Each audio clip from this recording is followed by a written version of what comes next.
Gente, então, como falamos no início, a professora Daniela me convidou para desenvolver aqui uma conversa com vocês hoje sobre uma determinada resenha, mais um exemplo de resenha que iremos trabalhar com vocês.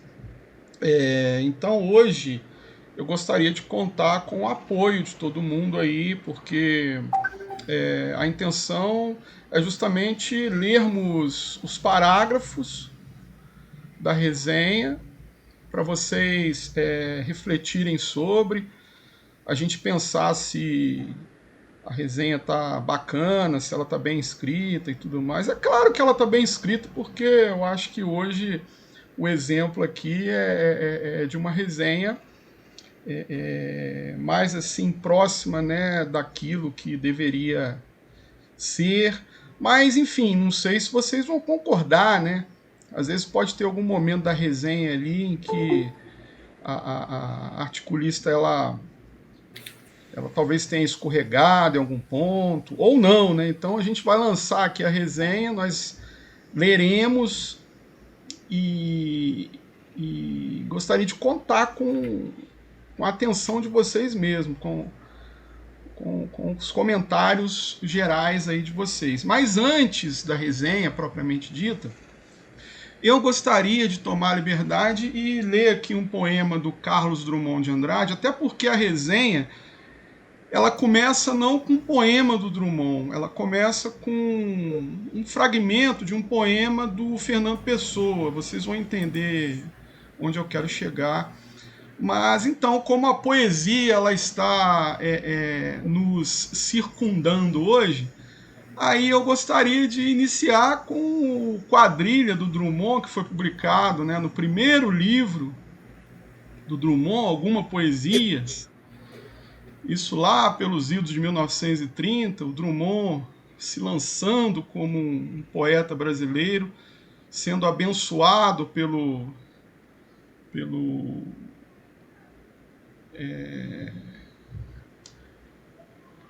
pelos colegas poetas da época, né? Em especial o Mário de Andrade, que era como se fosse um mestre para ele. Mas aí ele lança esse livro e ele, né, enfim, se revela como uma voz muito assim interessante, uma novidade no cenário da poesia brasileira. Então é muito bom a gente começar com a poesia e fazer uma breve reflexão sobre esses versos tão conhecidos, né? Então eu gostaria de pedir para alguém ler para mim aí, por favor. Será que o Luiz poderia nos dar aí o prazer da leitura? Posso ler sim. Então agora vamos ler uma conhecida poesia e tentar resenhá-la oralmente. João amava Teresa, que amava Raimundo, que amava Maria, que amava Joaquim, que amava Levi, que não amava ninguém. João foi para os Estados Unidos, Teresa para o convento, Raimundo morreu de desastre, Maria ficou para a tia, Joaquim suicidou-se e Levi casou com J. Pinto Fernandes, que não tinha entrado na história. Obrigado, Luiz. Então, gente, Nada. como eu disse, é um poema bastante conhecido aí do Drummond e ele tem algumas revelações a nos fazer. Ele que eu digo, me refiro ao poema propriamente dito, né? Olha que bacana, um poema é sempre um texto que merece uma atenção, digamos, redobrada. É um gênero discursivo muito agregador, né?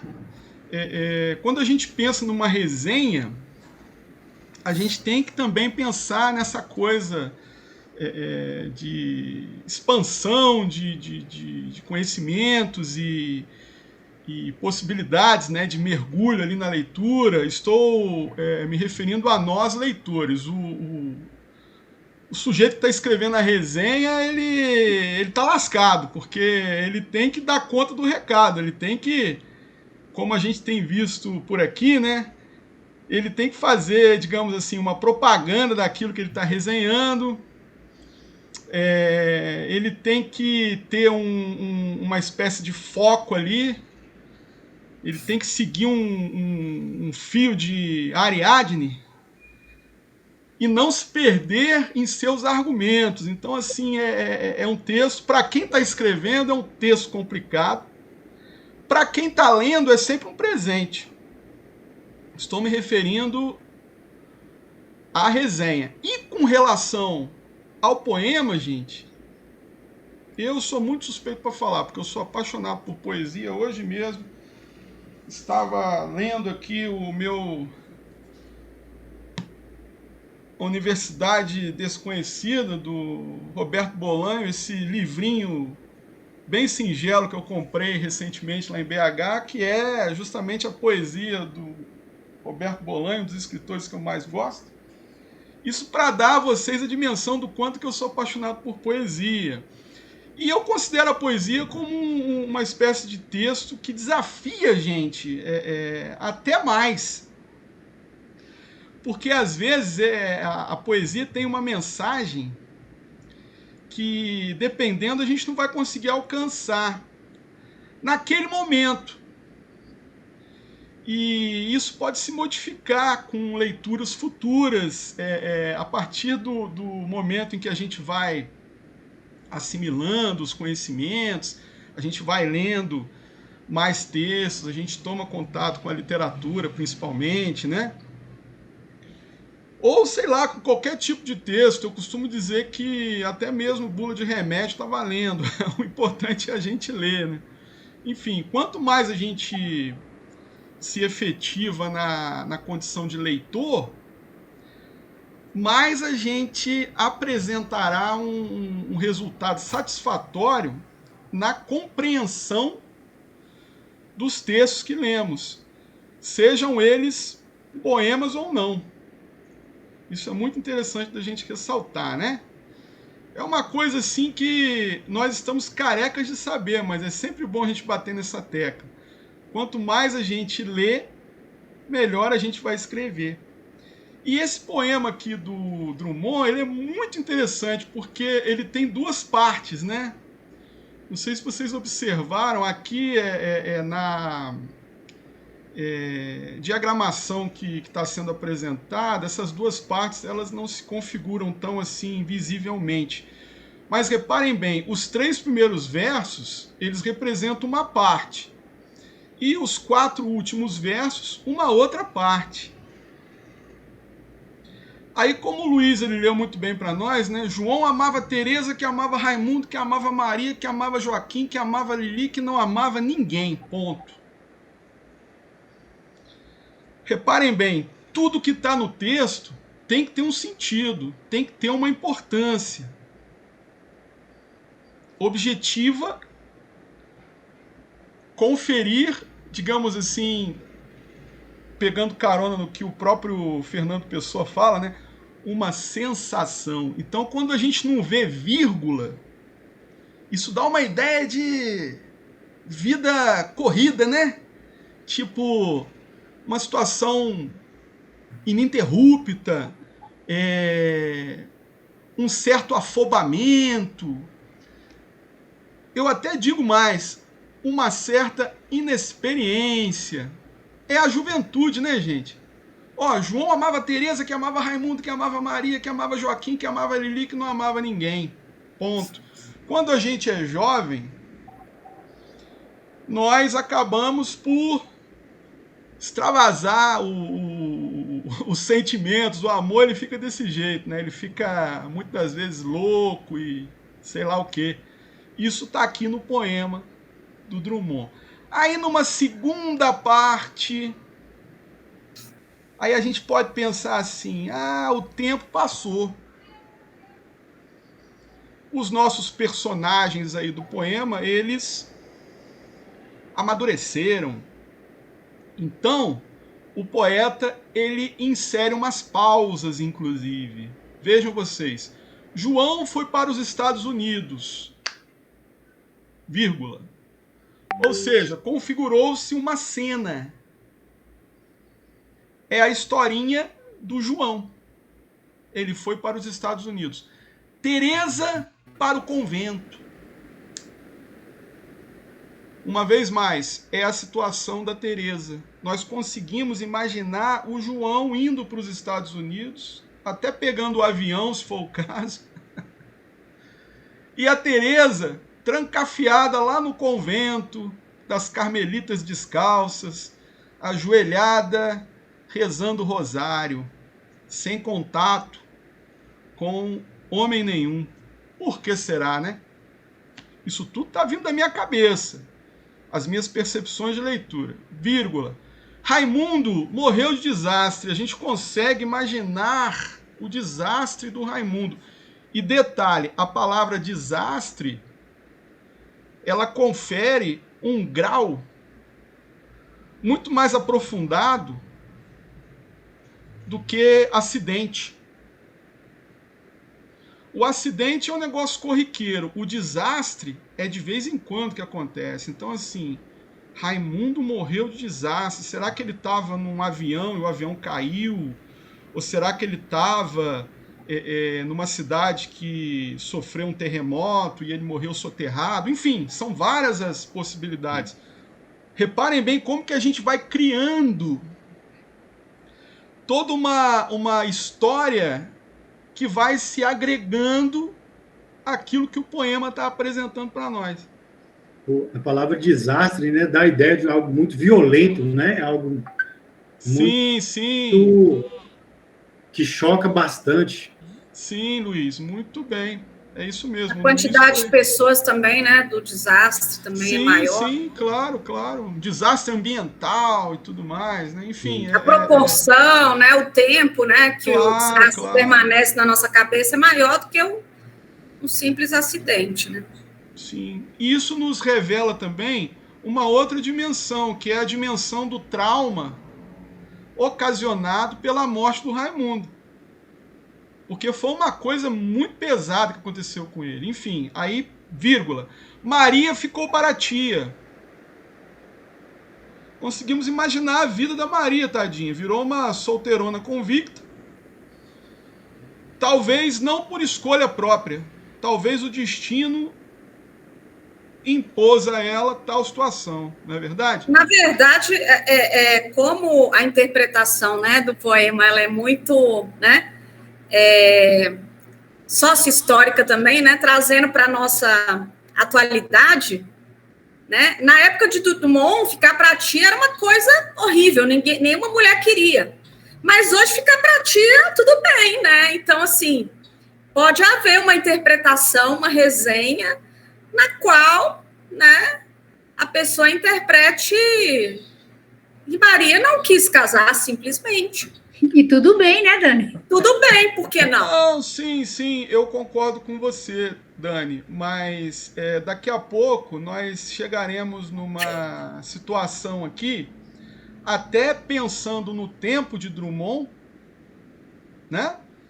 Em que esse Paratia adquire um viés, vamos colocar assim, dramático para a Maria. Mas deixa eu só terminar aqui as fases do poema para a gente poder entrar nos comentários, né? Então, conclusão da história. A Maria, coitada, ficou para a tia, coitada, dentro dessa perspectiva que a Dani salientou, né? O Drummond, quando escreveu esse poema, nós estávamos em 1930, né? Então, realmente, ficar para a tia era uma tragédia para qualquer mulher, né? Mas, enfim, o Joaquim, ele se suicidou. Então, assim, a cena que se apresenta para nós é de um suicídio, mas sem mais delongas, né? É uma coisa assim, é caso encerrado. O Joaquim, ele abriu mão da própria vida. A gente pode até cogitar como que foi isso, mas eu acredito que o suicídio do Joaquim, ele passe meio que batido aqui no poema, porque logo se apresenta a situação ocorrida com a personagem Lili, que se casou com um sujeito que tem um sobrenome. Reparem bem, nenhum deles tem sobrenome.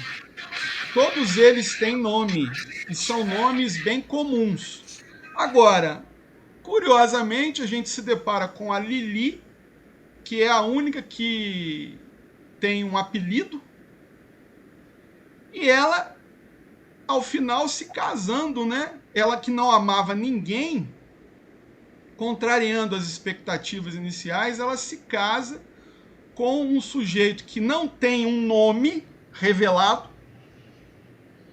A gente sabe que é J, mas não importa o nome revelado. O que é digno de nota importa é o sobrenome, né? É o sobrenome dele, né? Pinto Fernandes, que não tinha entrado na história. Você quer dizer alguma coisa, Elisete? Não, eu estou falando que quando você falou do suicídio de Joaquim, voltando a reler aqui, eu percebi que Joaquim que amava a Lili. Então, a Lili se casou com esse de sobrenome aí. Então, pode ser até, né, assim, nos meus delírios, pode ter suicidado porque a Lili se casou. Por que não? Mas você está corretíssima, Elisete, até porque o grande barato deste poema do Drummond, que se chama quadrilha, né? Quadrilha não no sentido de milicianos, né? É quadrilha no sentido daquelas danças. Festa junina. Troca de casais, né? Troca de casais da festa junina, né? Justamente. Da dança, né? Que você vai trocando. Justamente. É uma dança, a vida é uma dança. Reparem bem. Aí aqui, nesta segunda parte que eu estou lendo. No final tem alguns até que terminam com a vassoura. Como é que é? No final da quadrilha tem alguns ainda que terminam com a vassoura, que não consegue o seu par, aí termina com a vassoura na dança. Ah, isso aí eu não conhecia não, porque lá no Rio a gente sempre dá um jeito de terminar com alguém. Não, fica sempre um aí na dança, vai rodando e você pega a vassoura. Se você não conseguir empurrar na troca, você fica com a vassoura. Lá na minha região tem uma tal de dança da vassoura, né? Que você pega a vassoura e você entrega pro rapaz e começa a dançar com a dama dele. Aí ele tem que se virar e arrumar outra, enfim. Isso, tem alguns passos da quadrilha que o pessoal coloca essa vassoura. Não, e tudo bem. Na quadrilha também. Como é que é, gente? Na quadrilha também só tem uma noiva, né? Só uma que casa e combinou, deu certo com o poema. Só sim, um bem lembrado, Angélica. Bem lembrado. Eu nunca tinha pensado nisso. Então, são relações que se estabelece do poema com as nossas vivências, né? Que a gente tem sobre essas festas, né? Sobre a própria vida mesmo, né?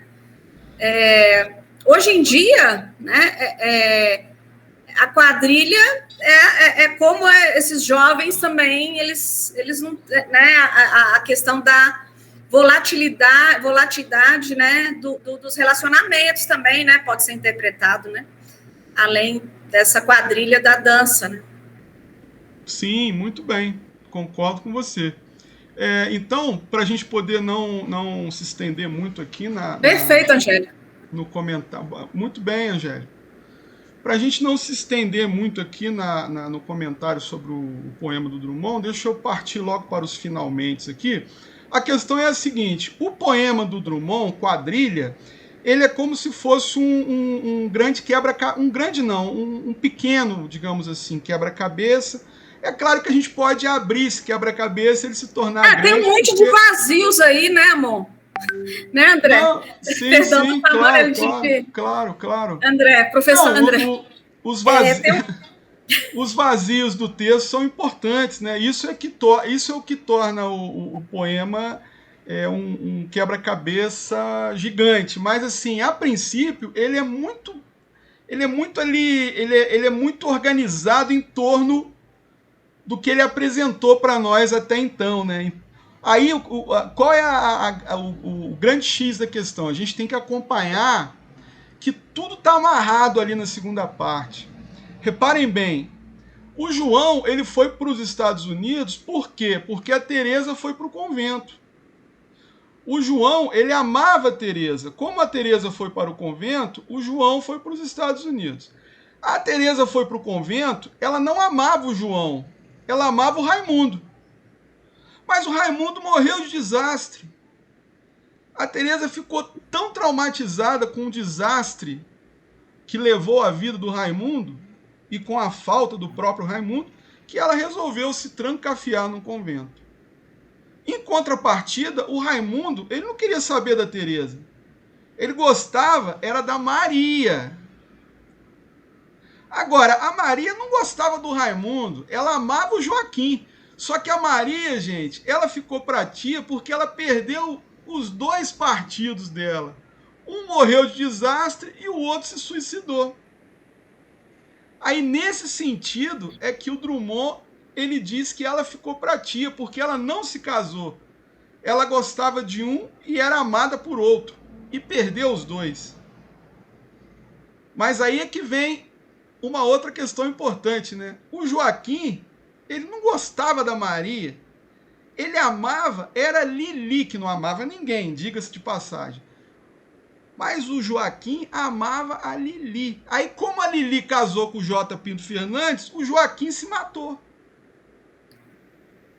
Agora, a Lili, que era a única que não amava ninguém, ela se casou com esse cara que tem esse sobrenome, digamos assim, relativamente importante. Aí a gente pode pensar, caramba, será que o J. Pinto Fernandes, ele era um cara rico?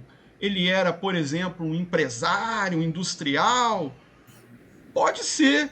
Será que a Lili, ela estava mais interessada em se dar bem financeiramente do que amorosamente? Pode ser. A gente não bate o martelo e diz que é, porque o texto não revela isso para nós. Mas ele abre possibilidades. Ele nos dá indícios, né? Nos dá indícios, até pelo fato dela ser a única tratada por apelido. Ela não tem um nome consagrado, ela tem um apelido. Isso é muito característico aí. A gente tem que pensar por que ela é a única que tem um apelido. Será que é porque ela é a única livre ali? Será que ela é a única dona de si de verdade? Ela quis viver a sua vida do jeito que ela bem pretendeu e etc. Isso para a década de 30? Grande revolução. Enfim, o J. Pinto Fernandes, que não tinha entrado na história, ele se casou com a Lili. E existe essa representatividade, né? A grande questão desse poema do Drummond, para mim, é o modo como a vida ela se compõe de fases. Num primeiro momento, aquela juventude desregrada, muitas das vezes irresponsável. Mas essas fases, elas estão né, tanto na vida como no poema, elas estão conectadas. Né? Tem causa e consequência aí, né? Tudo tem causa e tem consequência, como a vida tem causa e consequência. Né? A questão das escolhas, né? Então... Muito bem, muito bem. Já é a interpretação da professora Daniela que está agregando um valor aqui para nós, eu concordo plenamente. Então, o grande barato aqui, pessoal, é a gente pensar, é um poema, trata-se de um poema muito pequeno, pequenininho, mas que tem um mundo escondido ali por trás. Dá para fazer um filme, dá para escrever um romance, só preenchendo os vazios que o poema Quadrilha nos revela. André, eu acho muito interessante que, por mais que tenha sido escrito, né, num período bem antigo, é muito contemporâneo. Quantos João, quantas Teresas tem aí nesse mundo, né, com esse amor não correspondido, com essas escolhas, né, que vem, igual a Dani falou. Eu acho muito interessante esse poema, muito top. Não, eu sou apaixonado. Bacana demais, né? Eu dei uma caída. Por isso que ele é o grande poeta nosso, né? Mineiro. Você falou uma coisa que eu estou lendo, eu percebo essas... Eu dei uma caidinha aqui, mas eu ouvi o que a ele Ana nessa falou. atualidade dele. E cada vez que você lê esse poema, você vai descobrindo coisas novas, né? É verdade. Cada momento é uma relação nova de leitura, né, com esse enunciado. Esse enunciado, ele se torna novo, né, sempre que a gente passa nele, né? Sim. Hoje, semana passada, e é interessante também, eu queria colocar, né?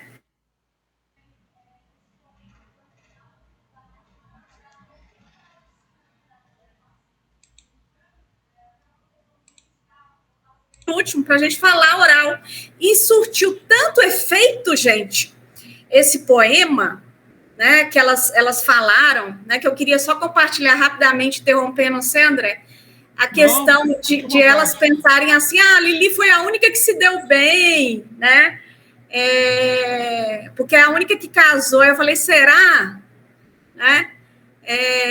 Será que ela casou bem, né? Ela não amava ninguém, né?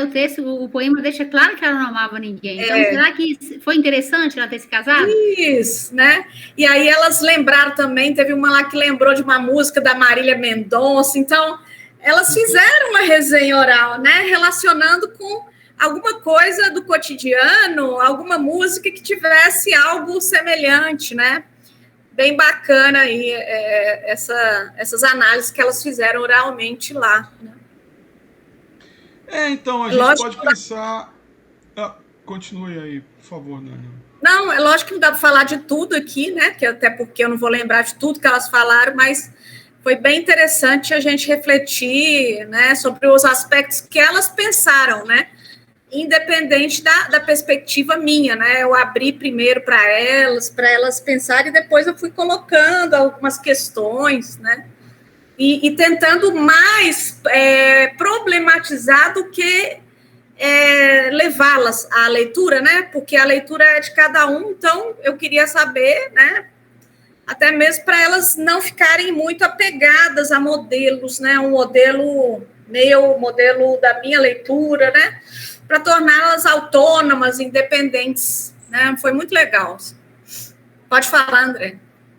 Não, eu só queria dizer que a poesia ela é muito producente para o trabalho nesse tipo de oficina. Eu me lembrei aqui de alguns exemplos. Tem um outro poema do Drummond, O Caso do Vestido.